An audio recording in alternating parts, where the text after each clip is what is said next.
Hello नमस्कार. आज आपण बघतोय उपवासाच्या खारवड्या किंवा वडे, सांडगे यापैकी काहीही म्हणू शकता. एक वेळ बनवा आणि पूर्ण वर्षभरासाठी खा. कोणत्याही उपवासाला चालेल. बनवायला सोपं आहे, खायला खूप टेस्टी, अगदी कुरुम कुरुम असे हे सांडगे तयार होतात. आणि हे 2 प्रकारचे सांडगे उपवासाच्या खारवड्या आपण दाखवतोय. तर रेसिपी पूर्ण बघा.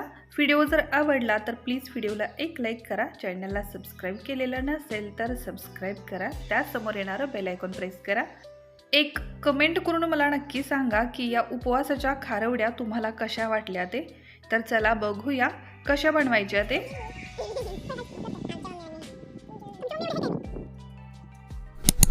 इथं मी लहान 2 बटाटे स्वच्छ धुवून घेतले आणि खिसणीवरती या बटाट्यांचा खिस करून घेतलेला आहे. पाण्याने स्वच्छ 2 ते 3 वेळा हा खिस मी धुवून घेतलेला आहे. त्यामध्ये जे स्टार्च असतं ते सगळं आपल्याला काढून घ्यायचं आहे आणि पाणी पूर्ण स्वच्छ होईपर्यंत 3 वेळा किंवा 4 वेळा स्वच्छ पाण्याने धुवून घ्यायचं आहे. त्यानंतर मी हे पाण्यामध्ये घालून ठेवलेलं आहे. तर आता इथं एक मोठी वाटी भरून साबुदाणा मी भिजवून घेतलेला आहे. मोठी वाटी भरून म्हणू शकता किंवा पाव किलो साबुदाणा मी इथं घेतलेला आहे आणि त्यासाठी 2 बटाटे घेतलेले आहेत. प्रमाण तुम्ही तुमच्या आवडीनं कमी जास्त करू शकता, काहीच अडचण नाही. तर बटाटा इथं मी खिसून घेतला. साबुदाणा छान असा भिजलेला आहे. थंड पाण्यामध्ये रात्री साबुदाणा मी भिजत घातलेला होता आणि साबुदाणा आता सकाळी छान असा भिजलेला आहे. आता यामध्ये आपण खिसून घेतलेला बटाटा घातला, व्यवस्थित मिक्स करून घेतला. दुसऱ्या बाजूला गॅसवरती मी 2 पेला पाणी घेतलेलं आहे. हे पाणी आपल्याला छान असं कडकडीत गरम करून घ्यायचं आहे. पाण्याला उकळी फुटली पाहिजे इतपत आपल्याला पाणी छान असं गरम करून घ्यायचं आहे. पाणी आता गरम झालेलं आहे. मी गॅसची फ्लेम बंद करते आणि आता हे गरम झालेलं पाणी आपल्याला या शाबूमध्ये घालायचं आहे. शाबू भिजेल इतकं पाणी आपल्याला घालायचं आहे, जास्त पाणी घालायचं नाही. फक्त शाबूची लेवल होईल इतपत फक्त पाणी आपल्याला यामध्ये घालायचं आहे. आणि अगदी फटाफट या गरम पाण्यामध्ये हा साबुदाणा आणि बटाटा व्यवस्थित मिक्स करायचा. थोडंसं चमच्याने दाबून घ्यायचं आणि हा साबुदाणा पाण्यामध्ये भिजेल इतपत आपल्याला तो व्यवस्थित करून घ्यायचा. आता लगेच याच्यावरती एक झाकण लावायचं आणि कमीत कमी 3 ते 4 तासासाठी हा साबुदाणा असाच आपल्याला या गरम पाण्यामध्ये ठेवून द्यायचा आहे. म्हणजेच की हे आपण जे गरम पाणी घेतलेलं आहे पूर्णपणे थंड झालं पाहिजे. नॉर्मल टेम्परेचरला पाणी येईपर्यंत आपल्याला ते तसंच ठेवून द्यायचं आहे. आता तोपर्यंत दुसरी पद्धत बघायची आहे. तर दुसऱ्या एका भांड्यामध्ये मी पुन्हा पाव किलो साबुदाणा घेतलेला आहे. हा साबुदाणा देखील छान असा भिजलेला आहे आणि आता या साबुदाण्यामध्ये 2 बटाटे घातले. हे बटाटे उकडलेले आहेत, कच्चे नाहीत. तर त्यामध्येच काही चिली फ्लेक्स घातले, चवीपुरतं मीठ घातलं आणि आता एका मॅशरच्या साहाय्याने हा साबुदाणा आणि बटाटे आपल्याला मॅश करून घ्यायचे आहेत, मिक्स करून घ्यायचे आहेत. ते छान एकजीव झाले पाहिजेत. तुम्ही हाताने देखील करू शकता किंवा बटाटे जे आहेत ते खिसणीवरती खिसून घालू शकता. त्यामुळं बटाट्याच्या गुठळ्या राहणार नाहीत. बटाटा अगदी सहज या साबुदाण्यामध्ये मिक्स होईल. पण असं मॅशरच्या साहाय्याने केल्यानंतर साबुदाणा देखील थोडासा क्रश होतो आणि बटाटा देखील व्यवस्थित त्यामध्ये मिक्स होतो.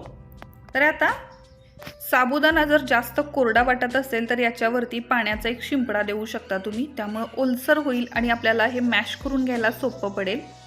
यामध्ये तुम्हाला जे आवडतील ते मसाले देखील घालू शकता, जसे काही जिरे, ओवा हे देखील घालू शकता. पण हे मी उपवासासाठी बनवते तर त्यासाठी मी दुसरं कोणताही मसाला यामध्ये वापरत नाही. फक्त मीठ घातलेलं आहे आणि चिली फ्लेक्स घातलेले आहेत. चिली फ्लेक्स ऐवजी तुम्ही हिरवी मिरची देखील बारीक करून इथं वापरू शकता.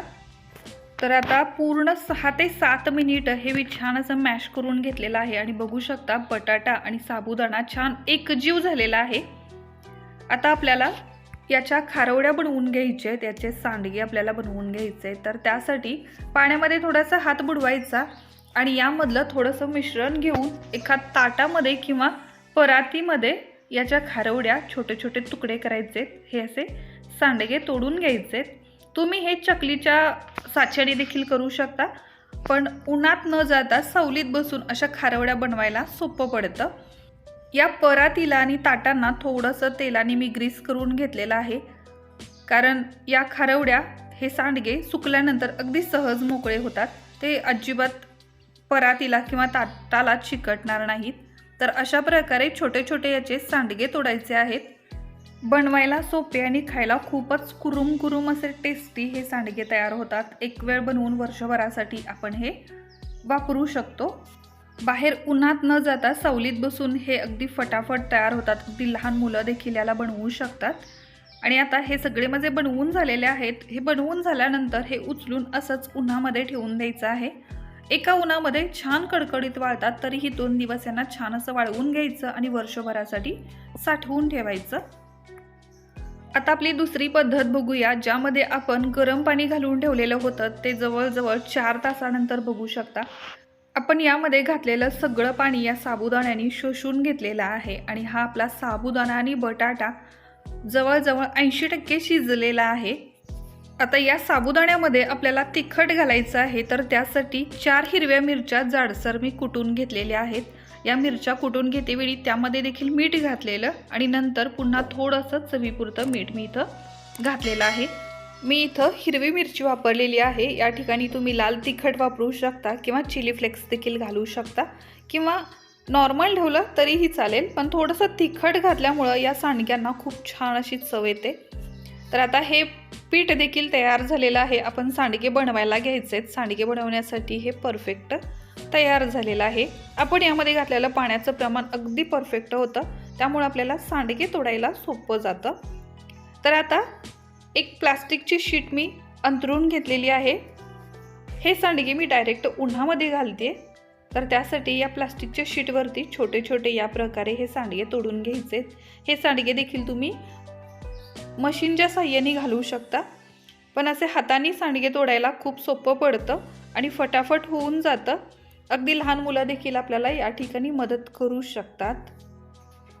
आता हे सगळे सांडगे म्हणजे बनवून झालेले आहेत. छान दिवसभराच्या कडकडीत उन्हामध्ये हे सुकून जातात. 2 दिवस छान कडकडीत वाळवायचे आणि वर्षभरासाठी खायला आपण हे घेऊ शकतो. आपण सुरुवातीला बनवलेले देखील मी इथंच उन्हामध्ये ठेवलेले आहेत आणि आता हे दोन्ही सांडगे छान कडकडीत असे वाळवून घेतलेले आहेत. बघू शकता छान वाळलेले आहेत. 2 दिवसानंतर मी दाखवते. तर आता हे कसे तयार होतात ते मी तुम्हाला तळून दाखवते. खूप छान फुलतात, अगदी पांढरे शुभ्र याचे मोत्यासारखे साबुदाणे बाहेर येतात. खूप टेस्टी लागतात खायला. तर चला आता मी हे तळून दाखवते कसे तयार होतात ते. तेल छान गरम झालं की त्यामध्ये हे साबुदाणा घालायचे आहेत आणि अगदी छान खमंग होईपर्यंत हे भाजून घ्यायचे. यामध्ये आपण थोडंसं तिखट वापरलेलं आहे, त्यामुळे खूप टेस्टी असे हे लागतात खायला. अगदी फटाफट तयार होतात. दोन्ही प्रकारचे साबुदाणा खूप टेस्टी लागतात. लहान मुलं देखील अगदी आवडीनं खातील याला. तर एक वेळ नक्की ट्राय करा. आजची ही माझी नवीन रेसिपी आवडली तर प्लीज व्हिडिओला एक लाईक करा. चॅनलला सबस्क्राईब केलेलं नसेल तर सबस्क्राईब करा. त्यासमोर येणारं बेल आयकॉन प्रेस करा. कमेंट करून मला नक्की सांगा की हे साबुदाणा कसे तयार झालेले आहेत ते. थँक्यू.